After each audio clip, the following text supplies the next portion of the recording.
So far in the series, we've gone through Cooper Flag, Dylan Harper, Ace Bailey, VJ Edgecombe, Trey Johnson, and all of their potential fits on the Wizards. So let's just talk through like the next couple guys in order here on Rookie Scales Consensus Big Board. Next up, they have Derik Queen.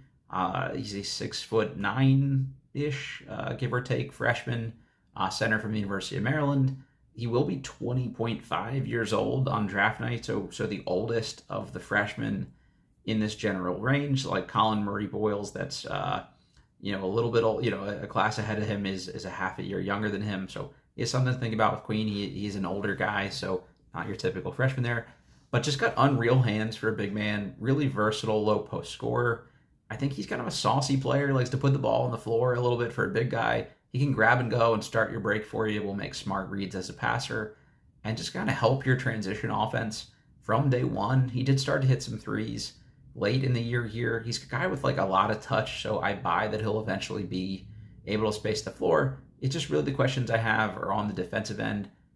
Probably profiles best right now as a drop coverage big, which, again, a little like 6'9" and some change is probably not your best option, but he is a really good defensive rebounder, and someone like Alex Sarr, I think, needs some help on the boards, but just is that the best defensive duo you can put in the front court there? Sarr's been a little soft so far. Queen's not the biggest or necessarily a shot blocker either. So there's just some question marks for me about how that would ultimately fit. And then, Sarr didn't shoot the best percentage this year. Queen, not much of a shooter yet. So can you afford two non-shooters right now in the front court? I think Sarr will get there. And like I said, I think Queen will eventually get there. So he's another guy, it makes sense. I don't have him quite this high in my own sort of personal rankings at this point in time. But hey, he was a freshman sensation this year. I am a Maryland grad, so maybe I'm a little too close to it, having him seen every minute of his college basketball career. So we'll see. I tend to underrate some of the Terps.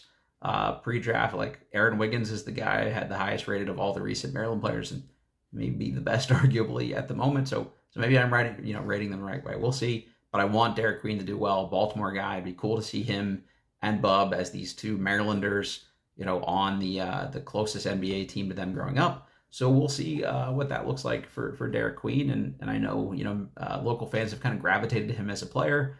And he's like a great locker room guy. He was everyone on the Maryland roster's favorite teammate this year. He'll help you sell stuff if you're Ted. He was marketing I'm from Baltimore for the Terps and hit that clutch shot in the tournament against Colorado State. So he's got a little bit of the clutch gene in here already. So, hey, I wouldn't be mad